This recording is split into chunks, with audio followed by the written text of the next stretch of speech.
Bueno, hola, estamos con Manu Sánchez, director de recaudación de fondos de ACNUR, del Alto Comisionado de Naciones Unidas para los Refugiados en México. ¿Cómo estás, Manu?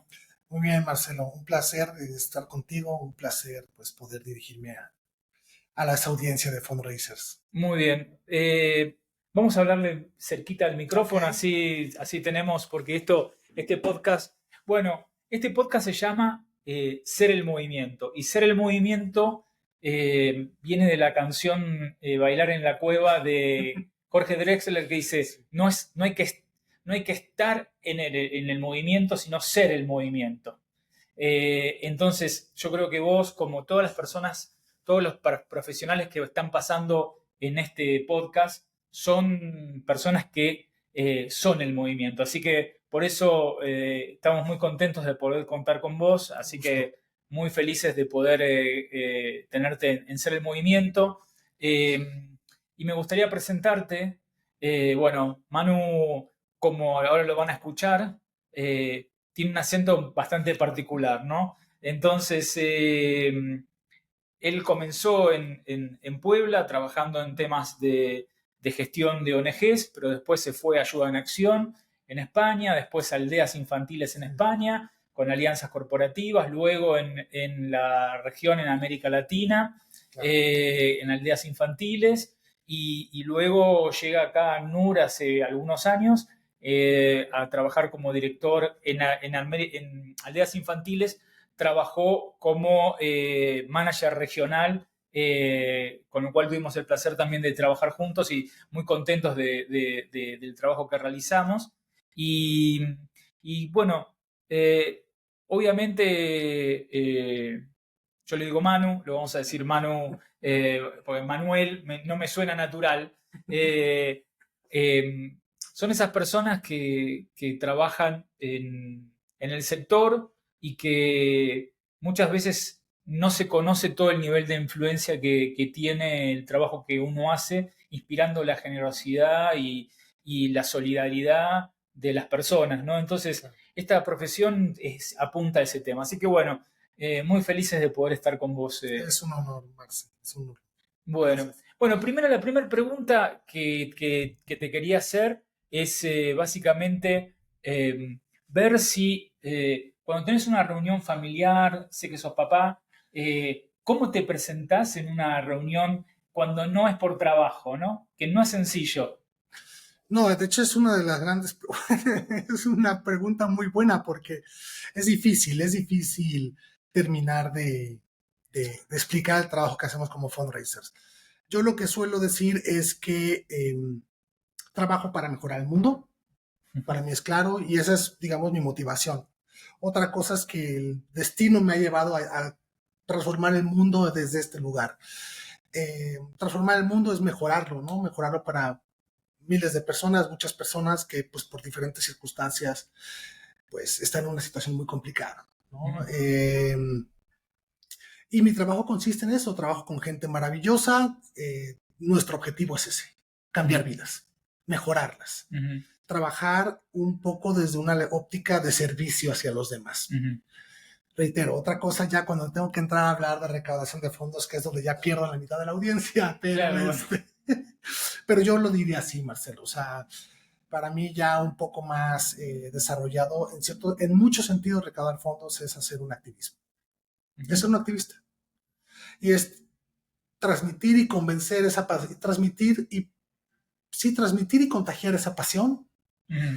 por una determinada causa y causas maravillosas por todo el mundo, y vincular a las personas con esa solución. Ujú. Eso te diría yo que es como lo explico en...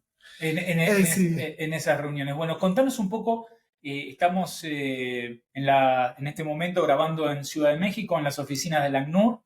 Contanos cuál es tu trabajo hoy en día. Bueno, pues como me presentabas, encabezo el área de recaudación de fondos para el ACNUR México.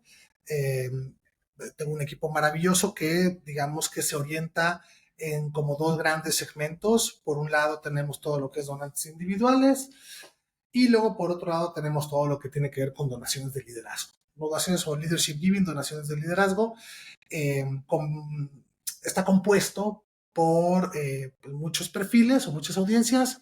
Principalmente en México nos encargamos o nos enfocamos en empresas y fundaciones. Lo podemos hacer también con muy grandes donantes, con otro tipo de finanzas innovadoras. Hay muchas aproximaciones dentro de lo que es esta bolsa, pero trabajamos particularmente estas dos líneas. Tenemos un equipo, ACNUR México es uno de los programas más incipientes o más jóvenes, por decirlo de alguna manera, en cuestiones de recaudación de fondos con relación a todo lo que es la red de países ACNUR, pero nos enfocamos particularmente en eso, ¿no? Donantes individuales, luego por otro lado, tenemos canales muy, muy concretos, tradicionales, si lo quieres ver así, que es Pero vayamos un poco, ¿qué es el ACNUR? Bueno, el ACNUR es la agencia, es el alto comisionado, es la agencia de Naciones Unidas del alto comisionado para los refugiados. Es la agencia que vela por la protección y las soluciones provistas para cualquier persona que se ve forzada a huir de su país.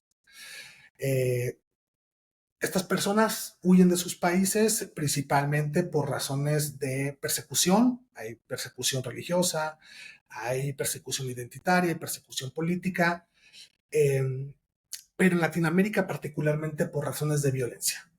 Violencia sistematizada dentro de cada uno de los países donde, pues, desafortunadamente su vida se ve en riesgo. Es decir, una persona refugiada es una persona que está obligada a huir.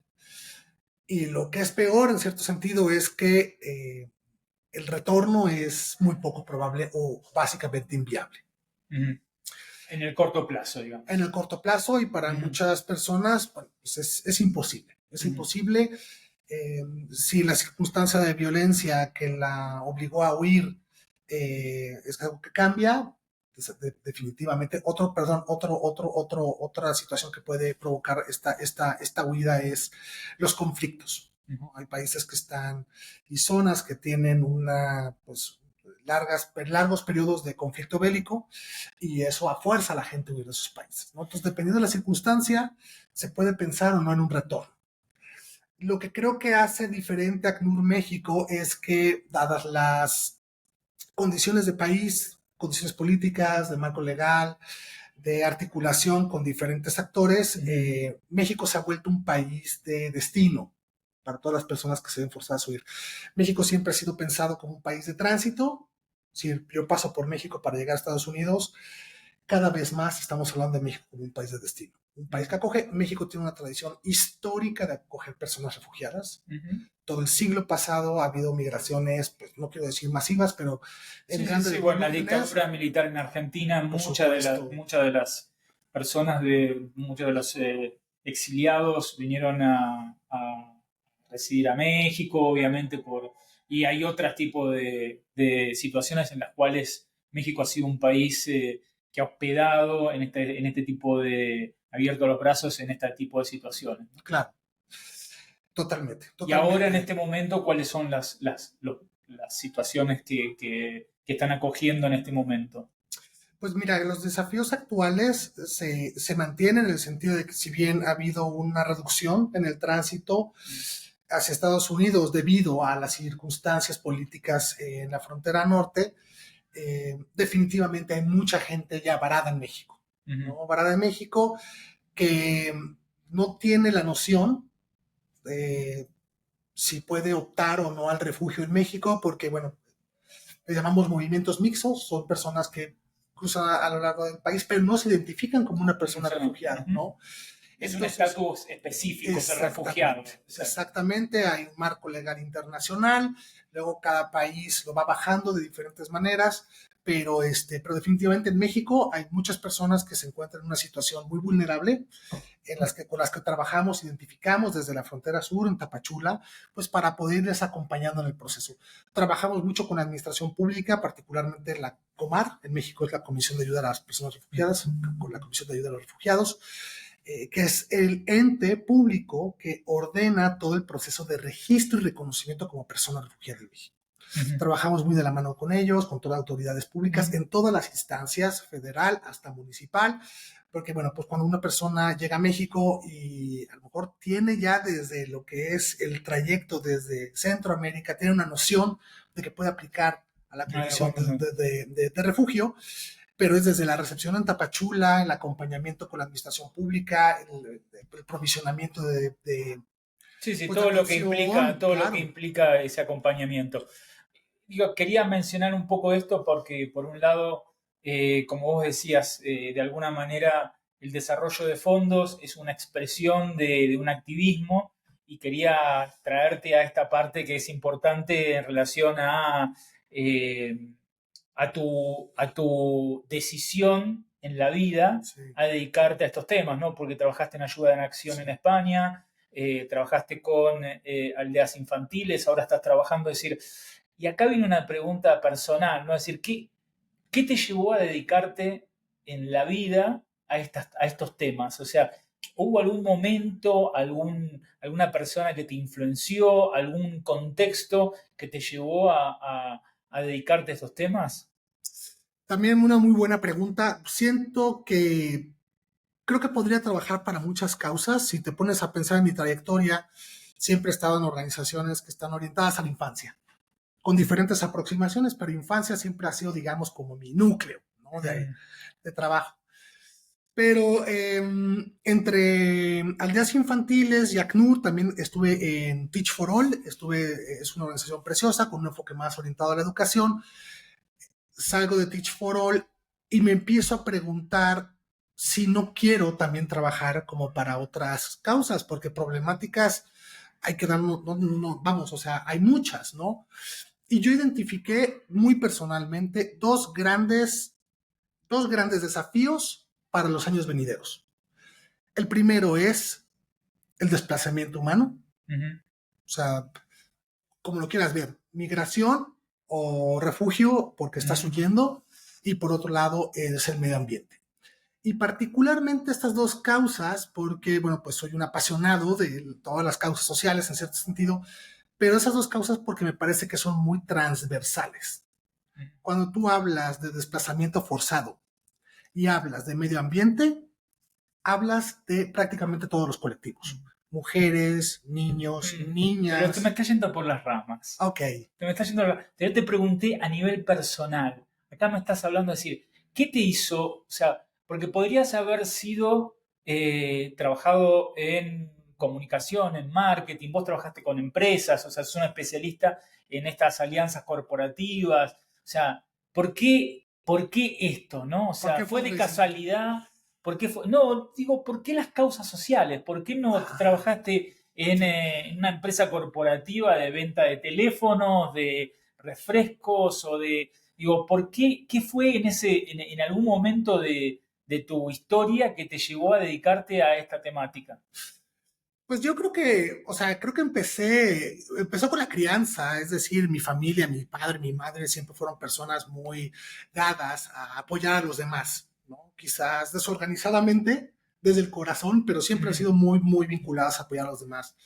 Tuve la oportunidad de tener una experiencia en la universidad haciendo servicio social, fue una experiencia mágica para mí, a mí me transformó.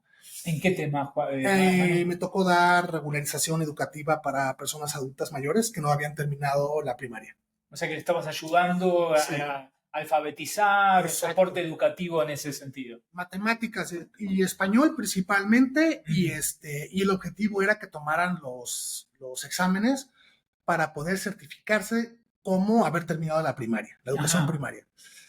Y eso en la prepa. eso fue en la No, en la universidad, universidad, en en la la universidad. universidad. Luego muchas veces el servicio social en la universidad se toma como un requisito obligatorio, y como es mandatorio, pues cae un poco pesado. Ujú, A mí me gustó muchísimo. ujú. Fue una experiencia que me transformó la vida.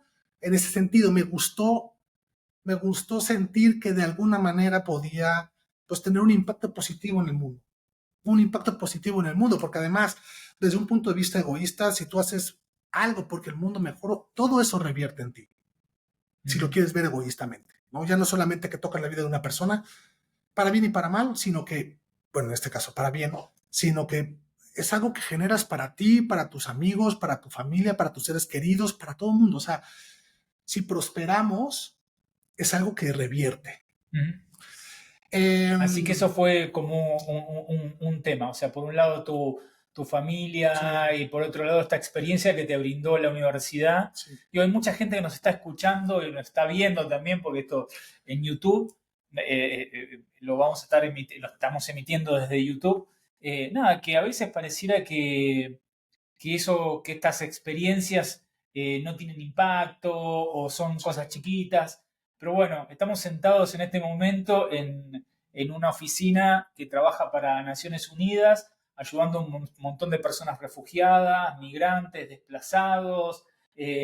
Y nada, y llegaste te trajo hasta acá, ¿no? Entonces, a veces estos pequeños pasos que la gente que nos está escuchando en este momento, desde El Salvador, de Guatemala, de Colombia, de España, y que quizás son jóvenes y están haciendo estas experiencias, también te ayuda a ver que eso finalmente se transformó en alguna gente simplemente una persona empática, solidaria, en otras personas puede transformarse en una profesión como la que vos estás en este momento, ¿no? Totalmente, Marcelo. Y además es que tú puedes ayudar de donde estés. Es decir, yo tengo la fortuna de trabajar en este sector y profesionalmente hacerlo, y afortunadamente puedo pagar mi alquiler, mi luz, mi agua, mi teléfono trabajando en lo que me gusta.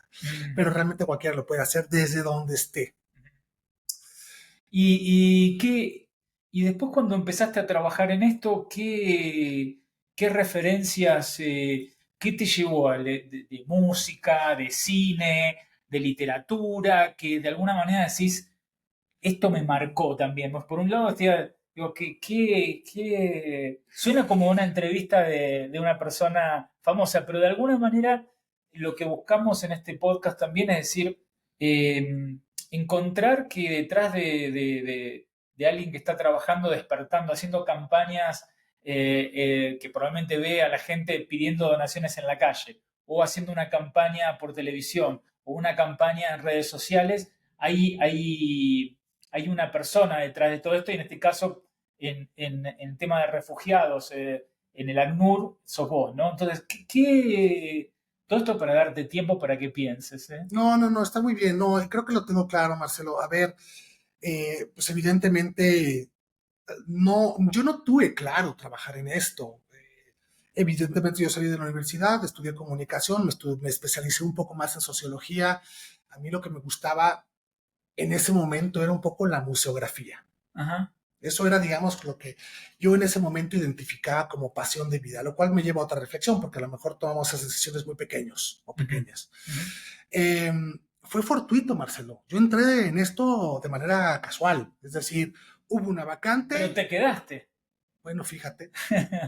Sí, porque empecé con esto, empecé trabajando en esto en 2001. O sea, ya, pues que 24. son 24 años. En una fundación muy de trabajo arraigado en comunidad, desarrollo comunitario en Puebla, trabajando con mujeres emprendedoras. Y bueno, o sea, fue transformacional porque este trabajo, una de las cosas que a mí particularmente me ha dejado durante estos 24 años que acabamos de calcular, es que siempre te enriquece como persona, Marcelo. Yo entré a trabajar en esto porque salí de la universidad, estuve 2 años buscando, medianamente trabajé en cualquier cosa, trabajé en billares, trabajé dando clases de computación, inglés a niños, trabajé en una agencia de marketing haciendo levantamientos, trabajé haciendo producciones audiovisuales, pero era como esta cultura del trabajo temporal hace 24 años. Yo quería algo más estable. Se me presenta esta oportunidad, resueno con esto, me meto a trabajar y, oh sorpresa, nadie, o por lo menos 24 años atrás, no había una carrera en recaudación de fondos. Eso para empezar. Y segundo, nadie quería hacer recaudación de fondos. Pedir dinero. A nadie le gusta pedir plata. A nadie le gusta pedir plata. Dije, pues es mi trabajo, lo voy a hacer. Yo estaba muy peleado personalmente con la venta. Encontré gusto en recaudación de fondos porque veo el futuro. Lo que yo fui aprendiendo con lo largo de los años haciendo recaudación de fondos es que es extremadamente satisfactorio y pedagógico trabajar en las causas sociales. Recaudando fondos, todas las personas en cualquier organización social, como si estás en recursos humanos, como si estás en recaudación de fondos, estás contribuyendo en algo. ¿No? Y en ese sentido, anécdotas después de 24 años te puedo contar miles, pero por ejemplo, en esta organización chiquita de desarrollo comunitario, una de las cosas que me marcó en la vida es la fuerza y la resiliencia de las personas, de las mujeres en comunidades rurales. Personas, mujeres que sus maridos estaban en Estados Unidos, es una comunidad expulsora de personas, la comunidad estaba completamente conformada con mujeres, con actividades productivas, al cuidado como cabeza de familia, al cuidado de la familia, cuidando la familia de ella y en muchos casos la familia de él. Ujú. Y estas señoras Porque esas tenían, señoras estaban solas, o sea, claro, el marido está, en, ya en está del Estados otro Unidos, lado, no es una realidad. por supuesto. Estoy hablando hace 21, pues hace Y te das 24 cuenta años. que, no quiero ser de psicólogo, ¿no? Pero te das cuenta que en definitiva terminás en una organización que también, Por supuesto, o sea, terminás en ACNUR, que trabaja por en esto, supuesto. que cómo te influenció también esta experiencia, ¿no? No, desde luego, y es un tema muy sensible. O sea, tú imagínate la situación que tiene que vivir una persona para decidir venirse huyendo. Cuando me refiero a huyendo, no es como que preparas tus No, no, documentos, no, no, tu no. célula profesional, tu pasaporte, las escrituras de tu propiedad si tienes, la de tus hijos. No, huyes. Anécdotas de qué es lo primero que te llevas. Cuando huyes, también hay muchas. Sí. Tú estás huyendo de tu casa. Ujú.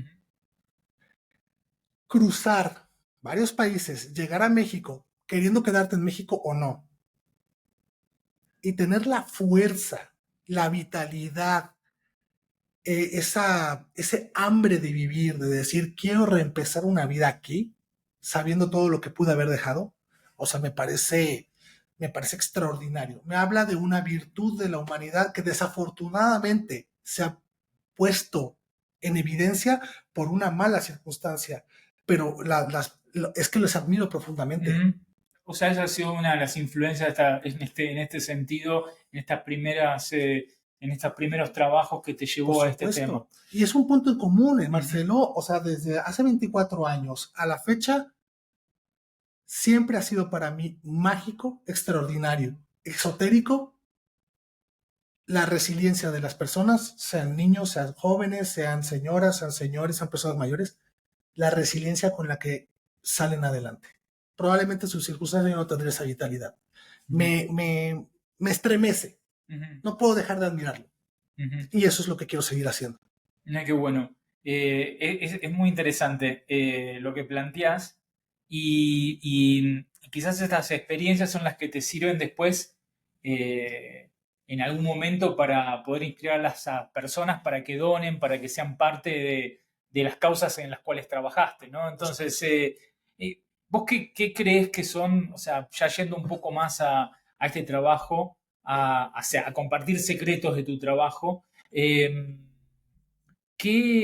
¿Cuáles son lo que crees que las personas, en definitiva puede ser una empresa, puede ser una persona, puede ser la cooperación internacional, pero detrás de todo esto hay personas? ¿Por qué la gente apoya una causa, cualquier causa, según tu experiencia de todos estos años? Pues yo creo que hay como muchas motivaciones, Ujú. ¿no? Hay personas que lo hacen porque hay alguna sensibilidad Ujú. desde una experiencia personal, pasada o actual, que las motiva, por ejemplo, a colaborar. Personas refugiadas, ya te digo, por ejemplo, personas en México que tienen familia refugiada, españoles, cubanos, libaneses, históricos. Ujú. O sea, pueden tener una predisposición a pues apoyar a esas personas que viven una situación en la que sus antepasados cercanos se vieron reflejadas. Eh, te digo, te estoy poniendo un ejemplo muy ramplón. Yo siento, o sea, yo confiamos en que las personas siempre tienen una intencionalidad de colaborar. El desafío es escucharlas. Te voy a poner un ejemplo bien claro. Una de las cosas que me parece extraordinaria de México es vete a ver noticias pasadas de terremotos. A mí yo veía las noticias de terremotos en Ciudad de México y se me ponían los pelos de punta porque veías la nube de polvo de un edificio que se acababa de desplomar y la gente no estaba corriendo Hacia afuera. alejándose del edificio, estaba corriendo hacia el edificio. O Ujú. sea, que tú dices, ¿qué capacidad de dar tenemos? Ujú. La hay. hay una capacidad de dar que es extraordinaria. Luego, muchas veces las capacidades de dar de las personas no encajan en como nosotros las organizaciones queremos que se vean. Pero hay una capacidad de dar en las personas, es apuntar a esa capacidad de dar. Yo te digo, hay sensibilidades. A ver si te entiendo cuando decís, como queremos que colaboren con las organizaciones, que es una colaboración económica, si te entiendo por ese lado, es decir, que quizás las personas quieren ser voluntarios o ayudar en un terremoto, pero quizás cuesta más que donen una parte de su dinero a una causa, ¿no? Por supuesto, vamos, o sea, lo vemos en México, lo vemos, hay una natural disposición a ayudar a los demás. ¿Cómo hacemos o cómo acercamos esa necesidad de ayudar con lo que estamos haciendo como organización? En el caso, por ejemplo, del ACNUR, pero te puedo hablar de cualquier organización, ese es el desafío, Marcelo. No solo eso, ¿cómo hacemos que esa necesidad de ayudar no se vuelva solamente transaccional? Es decir, tú me vas a ayudar, yo solo quiero que me dones. Y no solo quiero que me dones, quiero que solo me dones a través de tus canales que tengo de captación de fondos, ¿no? Sino cómo, y eso creo que también es un gran desafío que tenemos como organizaciones, cómo como organizaciones tenemos un impacto en la vida de los donantes. ¿Cómo les impactamos? ¿Les impactamos de alguna manera? Y por eso decía al principio, que la clave que encontramos es escuchar, porque ¿cuántas veces escuchamos al donante? Es decir, yo tengo un donante y inmediatamente lo meto en un ciclo de newsletters o upgrades, está todo muy automatizado y mecanizado. El desafío es cómo los escucho. Y eso es un punto importante, porque acá esta es una organización grande, que trabajan muchas personas, que está automatizado, pero esto también se puede aplicar a la pequeña organización comunitaria en cualquier lugar de América Latina que nos están escuchando o de España para poder escuchar. O sea, no hace falta tener grandes tecnologías, sino simplemente dos orejas y sensibilidad para poder entender lo que las personas necesitan, ¿no? Para poder colaborar con una causa, ¿no? Por supuesto, Marcelo. Y es un esfuerzo permanente. O sea, es como cuando hablábamos de las inversiones en los presupuestos de comunicación. Cuando empiezas a comunicar, tienes que seguir comunicando. Cuando escuchas al donante, tienes que seguir escuchándolo, ¿no? Porque digo, encuestas, focus group podemos hacer. El desafío es cómo ponemos al donante un poco como en el centro de la conversación y que sea dialógica, ¿no? Porque creo que en la profesionalización de nuestro oficio, en la búsqueda de ser más eficaces y más eficientes, creo que podemos olvidar, y no digo que no nos pase, nos pasa.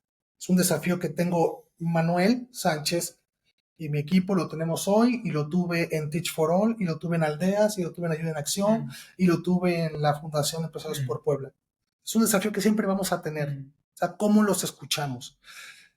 Porque si lo planteo como una analogía, es como hacemos mucho esfuerzo por robarnos el corazón del donante y vincularlos a nuestra causa, y una vez que lo tenemos, salimos corriendo. Y lo que vos decías, y escapar de lo transaccional, ¿no? Sí, es totalmente. Un colega tuyo menciona, Alfredo Botti menciona que tiene que ser, el involucramiento tiene que ser transformador, ¿no? O sea, no transaccional, sino que hay que transformar a las personas en ese sentido, ¿no? Totalmente. Y ahí me gustaría, empezaste a mencionar un caso que es muy paradigmático, estamos en México, que es el tema de las catástrofes, las emergencias, ¿no? Y que los mexicanos en las emergencias se movilizan muy fuertemente. ¿Qué característica, vos que has trabajado manejando toda América Latina en el tema de desarrollo de fondos y comunicación para aldeas infantiles, cuáles son las características que tienen los mexicanos que no tienen otros países, por ejemplo? Si alguien nos está escuchando desde México, decir, ¿qué características vos ves que no viste en otras partes de América Latina o España? Porque también has trabajado este acento que tenés, pero son más mexicanos que el pozole, cierto. Pero por otro lado, tenés un acento raro en tu castellano. ¿Qué característica tiene el mexicano para poder trabajar acá, ¿no? en este país? Para trabajar, no como donante. No, ¿qué características tienen como donante? Okay. O sea, ¿cómo movilizás La pregunta correcta es, ¿cómo movilizas la solidaridad en México? La solidaridad y la generosidad en México. Pues mira, otra vez me refiero, voy a ser muy reiterativo porque creo que es el mensaje que a mí me interesa que subyazca a lo largo de toda esta conversación, es cómo nos acercamos a lo que el donante aspira. Y lo digo muy enfáticamente porque el donante, o sea, siempre, en general lo hemos abordado como un segmento de tal edad, sexo, ingresos socioeconómicos, educación, y sobre eso sacamos nuestro donor persona y nuestro donante ideal.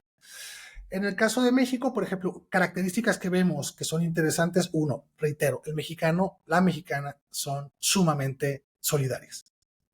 Lo puedes ver cada vez que hay una catástrofe natural en México. Hay también un rasgo cultural en México y creo que puede ser un punto en común en otras partes de la geografía de Latinoamérica, y es una conversación, esta es una reflexión de hecho de una colega mía extraordinaria, que me decía: Manu, me estoy dando cuenta que en México nos gustan los abonos chiquitos, o sea, pagarlo todo en mensualidades pequeñas. Entonces, en ese sentido, sí hacemos sí encontramos una relación con ciertas donaciones periódicas. Quizás la diferencia es que nuestras reglas y el comportamiento de donaciones periódicas de un donante no coinciden. ¿A qué me refiero? Una persona en México puede hacer donaciones periódicas, está familiarizada porque así compró la televisión, así compró el coche, así compró muchas cosas. Pero para nosotros tiene que tener no, tiene que ser ininterrumpido para ser considerado un donante regular. ¿Por qué no desafiamos esas normas? ¿No? Porque lo dejo de tratar porque es un donante que se me fue. Sí. Simplemente no se me fue, está ahí. Solo que en este momento pues no le apetece, tiene otras prioridades o tiene una necesidad, ¿no? O sea, ¿cómo va? Y es eso, ¿cómo nos ajustamos a estas características de este donante? Desafíos grandes. ¿Cómo llegamos a donantes más jóvenes? Bueno, ni siquiera lo estamos escuchando porque la gente que estamos haciendo las campañas para donantes jóvenes tenemos 47 años. Pensemos, entonces, el mexicano es solidario, Sí. para repasar. Tiene pequeñas, o sea, hay que encontrarle pequeños aportes. Sí. Hay que saber entenderlo, que quizás la regularidad se pierde en algún momento y no hay que alterarse, sino que hay que volver a rearmar el diálogo con eso. ¿Alguna más? Sí, por supuesto. Y creo que no es solamente de México, pero me parece que es algo común. Y es que creo que nos encontramos no solamente como agencia, del Alto Comisionado de Naciones Unidas para los Refugiados, nos encontramos en una encrucijada junto con todas las instituciones en las cuales se ha puesto mucho en juego nuestra credibilidad. Te puedo hablar del ACNUR, podemos tener mejor credibilidad que otros, te puedo hablar de cualquier otra organización, chiquita, mediana o grande. Es importante que, en el caso de México, el mexicano entienda lo que hacemos y que seamos capaces de resolver su necesidad específica de transparencia. Es decir, ¿cómo me gano tu confianza como donante? En el caso de México, ¿no? Históricamente las organizaciones por leyes, por marcos jurídicos, nos hemos concentrado en los grandes informes, las auditorías, esos son para algún otro perfil de donante. Pero durante décadas ese ha sido nuestro ejercicio de transparencia. O sea, ¿cómo nos ganamos la confianza de una persona, cualquier persona de a pie, para que diga, me gustaría colaborar con el ACNUR? Y quiero colaborar de manera regular, porque además como organización, pues es verdad que lo mejor es tener una donación regular, ¿no? Es, ¿cómo me gano su confianza? No tengo la respuesta, Marcelo, pero la estamos buscando. Sí, los informes, o sea, por más que yo le diga a mis donantes que ahí está el informe, no me gano su confianza. ¿Cómo me gano la confianza de un donante? Contame el tema, estamos hablando de los donantes y si podés compartir algunos datos de cuántos donantes tiene el ACNUR en el 2025 en México, para saber. Sí, claro que sí, Marcelo. Pues mira, Estamos en alrededor de 10,000 donantes, donantes individuales.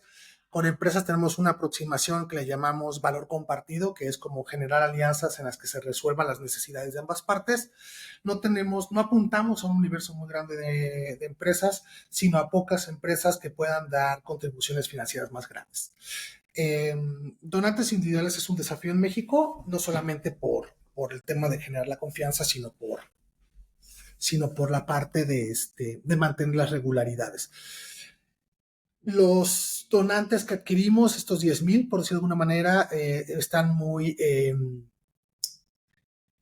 ¿cómo decirlo? O sea, vienen reclutados o afiliados, por decirlo de alguna manera, al ACNUR a través de estos dos canales que te mencionaba al principio de esta conversación, face to face y digital. O sea, face to face, para que los que nos están escuchando, sí, es los pedidos de donaciones en la calle, ¿no? Sí, de que estos jóvenes con esas identificaciones que paran a la gente en la calle y solicitan donaciones recurrentes a través de tarjeta de débito, tarjetas de crédito. Esa es una modalidad muy común. Y el segundo es digital. Y el segundo es digital. Digital sí. Es redes sociales, email marketing y ese tipo de publicidad digital. Sí, redes sociales, pauta, algunas incursiones, por ejemplo, con celebridades o influencers, bueno, celebridades o personas que tienen una atracción muy grande dentro de sus redes sociales. Estratégicamente, también estamos apostando mucho por el crecimiento orgánico. O sea, es verdad que todavía es ínfimo si lo comparas con pauta, pero vemos ahí una potencialidad de crecimiento muy interesante. Acá llegó el momento de la pregunta sorpresa. Uy.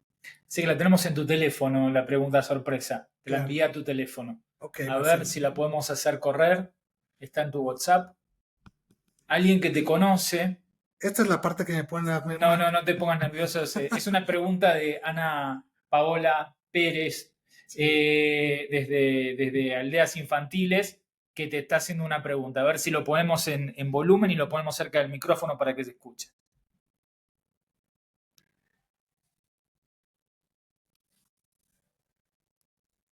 Pues mira, parece ser que no... A ver, esto se puede editar después, no hay problema, así que... Qué raro. Qué lindo poder hacerte esta pregunta. Tuvimos la oportunidad de trabajar muchos años juntos en Aldeas Infantiles de SOS y quisiera preguntarte con respecto a la sostenibilidad, considerando que tuvimos un camino largo de trabajo para lograr que varios mercados latinoamericanos sean sostenibles y también considerando la situación actual del mundo en donde más ONGs están buscando tener fondos libres para seguir creciendo en sus programas locales. ¿Tú cuál crees que es el camino más adecuado para comenzar a pensar en sostenibilidad en aquellas instituciones del tercer sector que anteriormente dependían de fondos totalmente marcados, como el tema de USAID, por ejemplo? ¿Cuál sería tu primera recomendación? ¿Qué se te viene como primera opción para empezar a hablar de sostenibilidad? Te dejo esa pregunta allí. Espero que sea parte interesante y gracias, Marce, por la oportunidad. Bueno, tuvimos una pregunta sorpresa. Bueno, cuesta mucho desarrollar muchos mercados, o sea, te ha tocado trabajar en apertura de mercados con aldeas infantiles. Mismo México es un mercado que para el ACNUR se ha estado abriendo en los últimos 15 años aproximadamente, ¿no? Sí, con interrupciones, pero sí. Hace 15 años. Me tocó ser parte de ese proceso. Entonces, se retira la cooperación internacional. Lo más emblemático es Trump cierra la puerta de la Agencia de Cooperación Internacional. Otros gobiernos siguen, ¿no? Y hay movimientos en los cuales... ¿Qué respuesta le darías a esta pregunta de Ana Paola? Ay, pues mira, yo creo que es la pregunta del millón. Lo he pensado, es decir, lo he pensado a nivel qué canal, o sea, a quién le pido dinero, cómo se lo pido, pero antes de entrar, digamos, a esa parte, creo que lo que puede contribuir a nuestra sostenibilidad, porque la sostenibilidad se adquiere pues como un emprendimiento, es decir, no todos los esfuerzos de sostenibilidad terminan satisfactoriamente. Pero para mí lo que es clave es que seamos relevantes. ¿Y a qué me refiero con relevancia? Me refiero a que seamos capaces de realmente estar resolviendo un problema. Si somos capaces de decir que estamos proveyendo una solución o que estamos haciendo algo que tiene un impacto positivo en una persona, eso es ser relevante. Si eres relevante, es muchísimo más fácil poner en valor el trabajo que estás haciendo, tanto con donantes individuales, como con fundaciones, como con grandes empresas, con lo que tú quieras. Lo primero es ser relevante. Y para mí es clave porque muchas veces en los años las organizaciones pasamos por muchas fases y terminamos haciendo por momentos cosas que no nos correspondían hacer, ¿no? Y esa es una autocrítica que yo hago en general, en el sentido de que nos perdemos muchas veces de ese sentido de relevancia. Y segundo, si yo tuviese que tomar decisiones para hacer una organización sostenible, yo apostaría y lo que voy a decir, va a ser muy contrastante porque yo vengo de hacer recaudación de fondos con empresas. Yo diría donantes individuales. Donantes individuales es un canal muy caro. Lo puedes hacer más o menos caro, pero en general es caro. Es un canal que tiene es muy intensivo en recursos humanos. O sea, conforme vas creciendo necesitas mucha más gente. Y es un canal que tiene retornos al paso de los años. Pero a mí lo que me parece que es lo que es clave, y por eso me gusta el modelo de muchas organizaciones también que se concentran en estas personas de a pie, donantes individuales nos permite tener fondos no etiquetados. Donantes individuales nos permite tener flujo de caja. No etiquetados es fondos que no están restringidos a un proyecto. Exactamente. O sea, no es que están restringidos a agua y saneamiento, exacto, por ejemplo, sino que lo puedes utilizar en agua y saneamiento, pero también lo puedes estar utilizando si hay una necesidad en temas de nutrición, por ejemplo, supuesto, o en temas de derechos humanos, o en todo, digamos, por supuesto.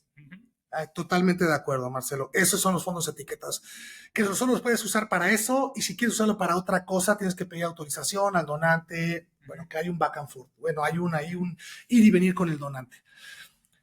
Son fondos no etiquetados, van al cumplimiento de la misión de la organización. Si hoy esta misión está orientada a becas, puedes dedicar estos fondos a becas. Si mañana está orientado a un tema de nutrición, se puede ir hacia eso. Segundo, y eso es el desafío de todos los días de cualquier organización, flujos de caja. Donantes individuales te permite tener un flujo de ingreso de manera regular y, lo que es más importante, de manera predecible. Puedes planear. Y tercero, y a mí me parece que es muy importante, se escapa de los KPIs de recaudación de fondos, o sea, los indicadores de éxito de recaudación de fondos, tiene la oportunidad de convertir a una persona que está dándote su confianza, dándote su dinero para una causa, en convertirlo en un militante, en convertirlo en una persona que realmente se vuelva un defensor de esa causa, que sea una persona que combata, por ejemplo, en el caso de la ACNUR es muy claro, que combata, por ejemplo, discursos xenófobos.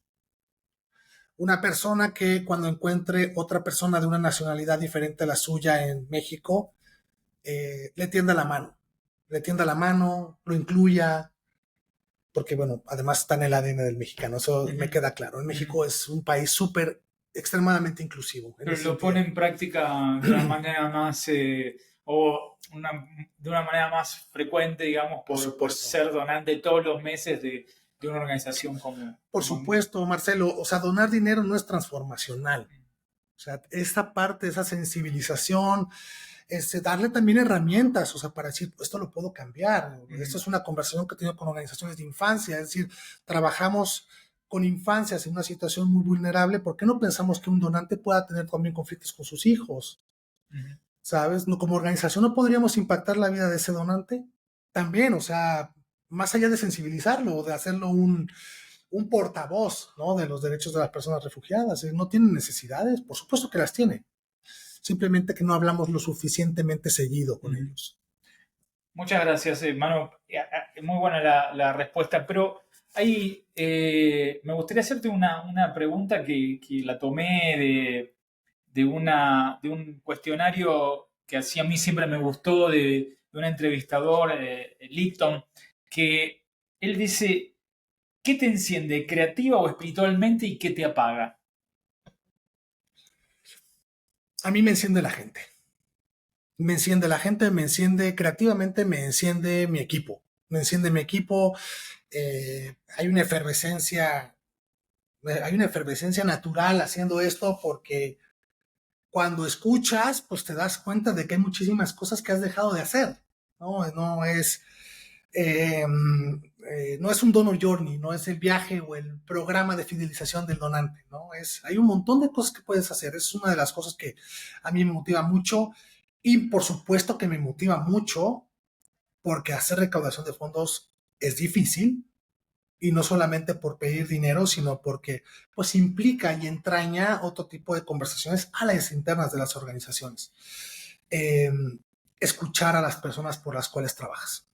Eso me parece extraordinariamente buen combustible para la creatividad y para la motivación. Lo que me apaga, pues mira, o sea, no tengo mucho que me apague, la verdad. O sea, sí es verdad que hay veces que las partes... La energía que ven en mano siempre así que... sí, quizás... Siempre está, no sé, como en una fase energética muy alta. Es que es un trabajo bonito, la verdad es que a pesar de que nunca pensé hacerlo, es un trabajo bonito. Pues mira, yo creo que lo que me apaga muchas veces es la capacidad de reacción que tenemos para poner en marcha esos puntos de contacto con los donantes que el donante quiere, ¿no? Yo sé que es un desafío. O sea, no es lo mismo hablar uno a uno con 3 donantes corporativos que con 10,000 donantes individuales, ¿no? Y generar un diálogo siempre entraña un desafío, porque vas a escuchar cosas que no quieres escuchar. A mí lo que me apaga es no poderlas poner en marcha. No poner en marcha porque, como en todos lados, pues también tenemos nuestras limitaciones de todo tipo, ¿no? Desde perspectivas hasta presupuestarias, ¿no? Es algo que siempre es un obstáculo frecuente que nos encontramos, o por lo menos yo me he encontrado de manera regular en cualquier lado. Es algo que yo digo, caray, o sea, tendríamos que ser más ágiles, más flexibles. Pero es eso, Marce. Y para ir redondeando, tenemos dos preguntas o actividades. Una es una pregunta y otra es una actividad. Para cerrar, si tuvieras que darle un mensaje a gente que está comenzando en alguna parte que nos están escuchando de Hispanoamérica, digamos, ¿no? ¿Qué mensaje le dirías a la gente que está comenzando? Pues yo 3 cosas diría. 1, sí se puede. O sea, sí se puede. Porque, reitero, o sea, todos empezamos por un punto cero. Sí se puede. 2, es un trabajo precioso y lleno de satisfacciones. No os las perdáis por una mala experiencia.